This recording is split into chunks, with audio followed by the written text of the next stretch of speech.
विराज के मन में हजारों सवाल घूम रहे थे। वह न्यूयॉर्क से वापस भारत लौट चुका था, लेकिन उसके दिल में एक अजीब सी बेचैनी थी। सिया पर शक करने के बाद उसने खुद को बहुत अकेला महसूस किया।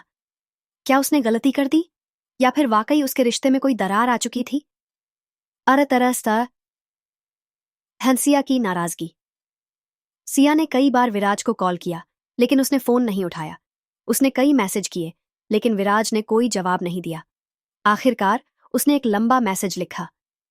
विराज, अगर प्यार में शक की जगह आ जाए तो क्या वो सच में प्यार होता है? मैं जानती हूं कि तुम परेशान हो, लेकिन बिना मुझसे सच जाने तुमने मुझ पर शक किया। क्या हमारा रिश्ता इतना कमजोर था? विराज ने वह मैसेज पढ़ा, लेकिन उसका मन अभी भी उलझा हुआ था। राहुल, विराज का सबसे करीबी दोस्त, उसकी उदासी देखकर समझ गया कि कुछ बहुत गलत हुआ है। उसने विराज से पूछा, तूने बिना सिया से ठीक से बात किए ही मान लिया कि वो तुझे धोखा दे रही है? यार, प्यार भरोसे पर टिका होता है। अगर तुझे उससे प्यार है तो कम से कम सच जानने की कोशिश तो कर। विराज को एहसास हुआ कि उसने जल्दबाजी में फैसला लिया। उसे सिया से बात करनी चाहिए थी, न कि बस एक तस्वीर देखकर नतीजे पर पहुंच जाना चाहिए था। व्यासामाफ्च, सच्चाई का सामना। अगले ही दिन विराज ने हिम्मत जुटाई और सिया को कॉल किया। उसने झिझकते हुए कहा, सिया, मैं जानता हूं कि मुझसे गलती हुई। मुझे तुमसे बात करनी चाहिए थी, लेकिन मैं डर गया था। मुझे माफ कर दो। सिया की आवाज थकी हुई लगी। उसने गहरी सांस ली और कहा, विराज, प्यार सिर्फ साथ रहने का नाम नहीं, बल्कि भरोसे का भी होता है।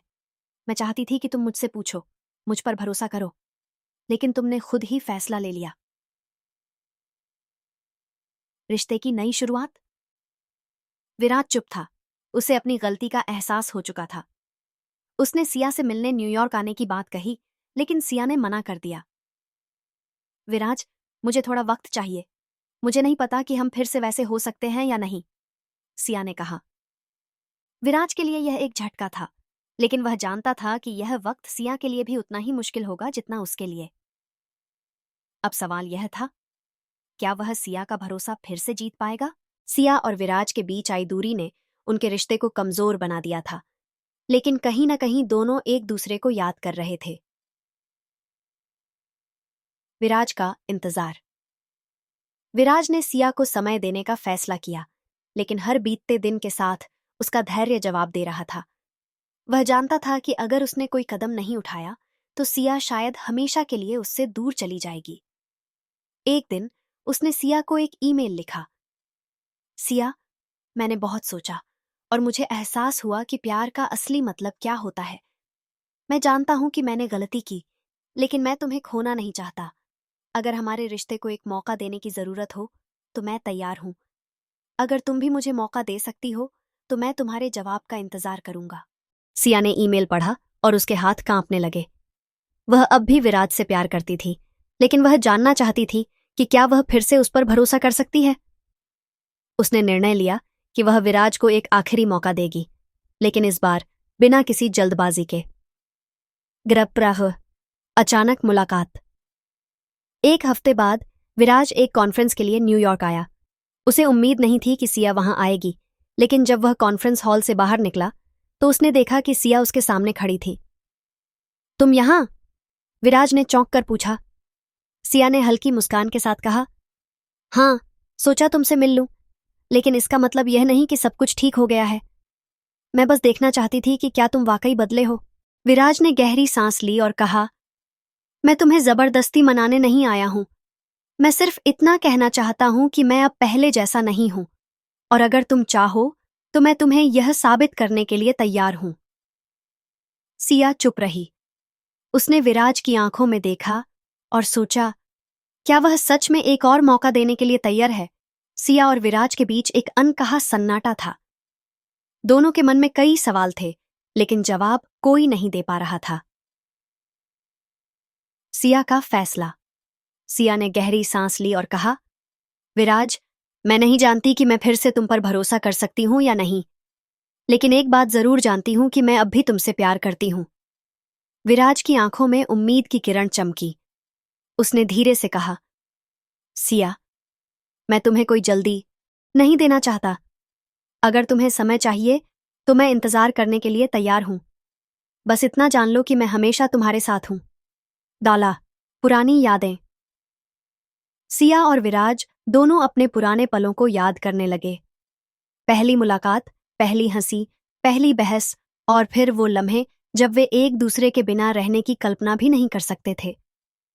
सिया ने मुस्कुराकर कहा, याद है जब तुमने पहली बार मेरे लिए खाना बनाया था? वो कितना खराब था। विराज हंस पड़ा। हाँ, और तुमने बिना कुछ कहे पूरा खा लिया था। उनकी हंसी ने उनके रिश्ते की दूरी को कुछ कम कर दिया। सिया ने विराज का हाथ थामा और कहा, मैं पूरी तरह से तैयार नहीं हूं, लेकिन मैं कोशिश करना चाहती हूं। क्या हम फिर से दोस्त बन सकते हैं? विराज ने मुस्कुराकर जवाब दिया। हमेशा के लिए सिया और विराज ने अपने रिश्ते को फिर से दोस्ती से शुरू करने की कोशिश की। दोनों ने तय किया कि वे एक दूसरे को बिना किसी दबाव के समझने की कोशिश करेंगे। जाराल। पुराने लम्हों की वापसी। अब वे फिर से एक दूसरे से खुलकर बात करने लगे थे। हर सुबह गुड मॉर्निंग मैसेज, ऑफिस के छोटे छोटे अपडेट और दिन खत्म होने पर लंबी बातें। सब कुछ वैसा ही लगने लगा जैसे पहले था। एक शाम सिया और विराज कॉफी शॉप में बैठे थे। सिया ने हल्की मुस्कान के साथ कहा, याद है जब पहली बार हम यहां आए थे? तुमने गलती से मेरी कॉफी गिरा दी थी और फिर खुद पर ही गिरा ली थी। विराज हंस पड़ा। हाँ, और फिर तुम्हें मनाने के लिए पूरी शॉप के सामने गाना भी गाया था। कितनी शर्मिंदगी हुई थी। अवला। दिल की उलझन। हालांकि वे फिर से करीब आ रहे थे, लेकिन सिया अब भी कुछ अनकहा महसूस कर रही थी। उसे लग रहा था कि विराज के दिल में अब भी पुरानी भावनाएं बाकी हैं। एक दिन विराज ने उसे सीधे पूछ लिया, सिया, क्या तुम सच में सिर्फ दोस्ती चाहती हो या हम अपने रिश्ते को एक और मौका दे सकते हैं?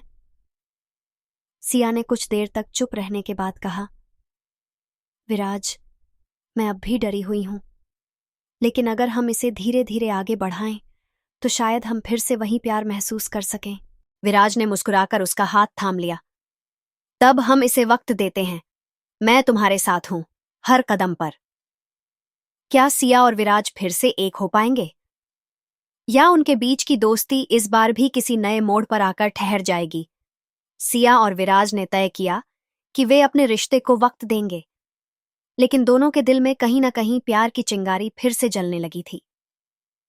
अलार्स। अनकही बातें।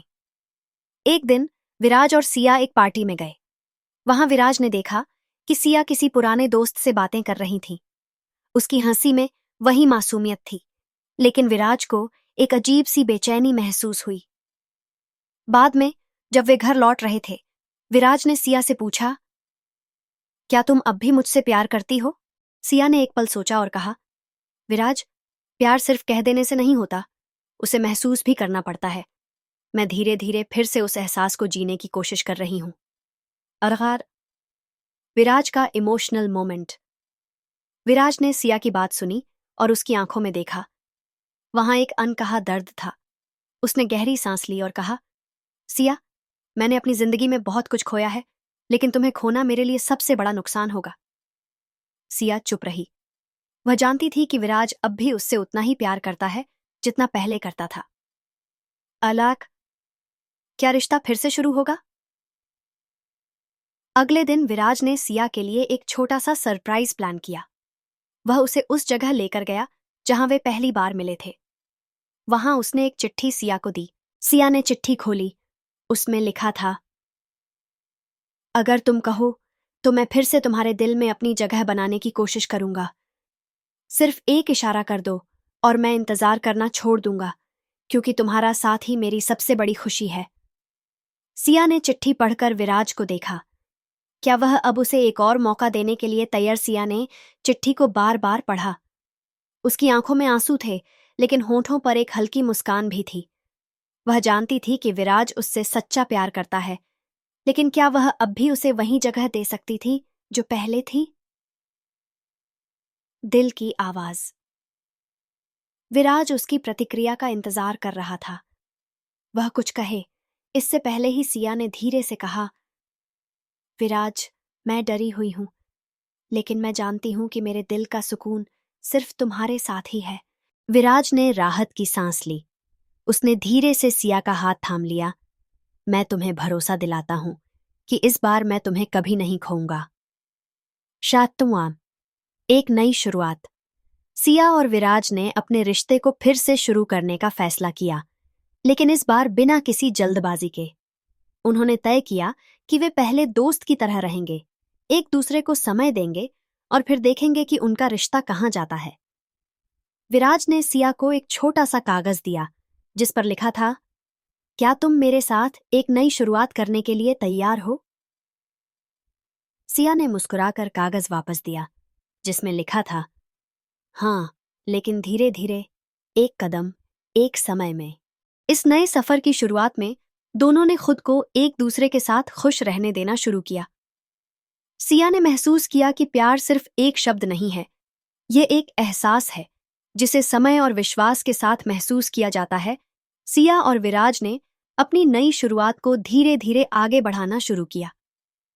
वे साथ में समय बिताने लगे, छोटी छोटी बातों में खुशियां ढूंढने लगे, लेकिन किस्मत को शायद अभी उनकी परीक्षा लेनी थी।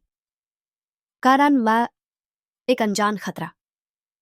एक दिन सिया और विराज एक कैफे में बैठे थे जब सिया के फोन पर एक अनजान नंबर से कॉल आया। सिया ने फोन उठाया और उसकी आंखों की चमक एक पल में ही गायब हो गई। वह चुपचाप उठी और बाहर चली गई। विराज ने सिया की घबराहट को महसूस किया। जब वह वापस आई तो विराज ने उससे पूछा, सब ठीक है सिया? सिया ने हल्की मुस्कान के साथ कहा, हाँ, कुछ नहीं। लेकिन उसकी आंखें कुछ और ही कह रही थीं। गुजरे वक्त की परछाइयां। विराज ने महसूस किया कि सिया किसी बात को छुपा रही है। उसने सिया को समय दिया, लेकिन उसकी बेचैनी बढ़ती जा रही थी।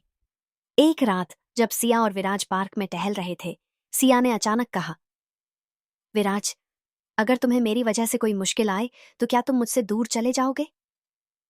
विराज ने तुरंत उसका हाथ पकड़ लिया और कहा, सिया, प्यार सिर्फ अच्छे समय के लिए नहीं होता। मैं तुम्हारे हर दर्द में तुम्हारे साथ हूं। अपलाट्रांतो। क्या विराज और सिया एक साथ रह पाएंगे? विराज के शब्दों ने सिया के दिल को छू लिया, लेकिन वह जानती थी कि जो कुछ भी होने वाला था वह आसान नहीं होगा। सिया के चेहरे पर चिंता की लकीरें साफ झलक रही थीं। विराज ने उसके हाथों को थामते हुए कहा, सिया, मैं तुम्हारे साथ हूं। मुझे बताओ, आखिर चल क्या रहा है? सिया ने गहरी सांस ली और कहा, वो कॉल मेरे अतीत से जुड़ा है विराज। कुछ ऐसा जिससे मैं दूर भाग रही थी, लेकिन अब वह फिर से मेरे सामने आ गया है। आरासला है। सिया का राजन विराज ने धैर्य से उसकी बात सुनी। सिया ने बताया कि वह कॉल उसके पुराने मंगेतर आदित्य का था, एक ऐसा इंसान जिससे उसने कभी प्यार नहीं किया, लेकिन परिवार के दबाव में उसकी सगाई हो गई थी। किसी तरह वह उस रिश्ते से बाहर निकल आई थी, लेकिन अब आदित्य वापस आ गया था। विराज ने सिया की आंखों में देखा। क्या वह तुम्हें परेशान कर रहा है? सिया ने हल्का सिर हिलाया। हाँ, वह कह रहा है कि वह मुझसे अब भी प्यार करता है और मुझे वापस चाहता है। विराज का फैसला। विराज के अंदर गुस्सा उमड़ने लगा, लेकिन उसने खुद को शांत रखा। सिया, तुम मेरी हो और हमेशा मेरी रहोगी। तुम्हारे अतीत को मैं तुम्हारे वर्तमान पर हावी नहीं होने दूंगा। सिया की आंखों में पहली बार सुकून झलका। उसे एहसास हुआ कि विराज का प्यार सच्चा था और वह हर हाल में उसके साथ खड़ा रहेगा। अला, आगे क्या? अब सवाल यह था कि आदित्य के इरादे क्या थे। क्या वह सिर्फ सिया को डराने आया था या उसके मन में कोई और गहरी साजिश थी? सिया और विराज के जीवन में आदित्य की वापसी एक नया तूफान लेकर आई थी। विराज हर हाल में सिया को सुरक्षित रखना चाहता था, लेकिन आदित्य की योजनाएं कुछ और ही थीं। आदित्य का आमना सामना। एक दिन विराज ने तय किया कि अब और चुप नहीं रहा जाएगा। उसने आदित्य से मिलने का फैसला किया। जब वे मिले, आदित्य ने विराज को देखते ही तंज कसा। लगता है तुम सिया को मेरी तरह जानते भी नहीं हो। वो सिर्फ डर गई थी, लेकिन अब वह मेरे पास लौट आएगी। विराज ने शांत लेकिन ठोस आवाज में कहा, सिया कोई चीज नहीं जिसे तुम जब चाहो अपने पास बुला सको। वह मेरी जिंदगी है और मैं उसे किसी भी हाल में तकलीफ नहीं पहुंचने दूंगा। आदित्य हंस पड़ा। देखते हैं कितनी देर तक तुम उसे बचा सकते हो। सिया ने यह सब सुना तो उसने खुद को कमजोर नहीं पड़ने दिया। वह जानती थी कि अब समय आ गया है कि वह खुद आदित्य को जवाब दे।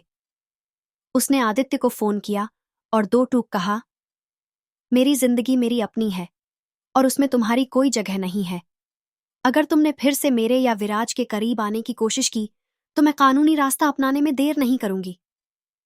आदित्य के पास अब कोई जवाब नहीं था। वह समझ चुका था कि सिया अब वह कमजोर लड़की नहीं रही जो उससे डर कर भागी थी। दृश्यमा, क्या आदित्य मान जाएगा? अब सवाल यह था कि क्या आदित्य सच में हार मान चुका था या यह किसी नई साजिश की शुरुआत थी।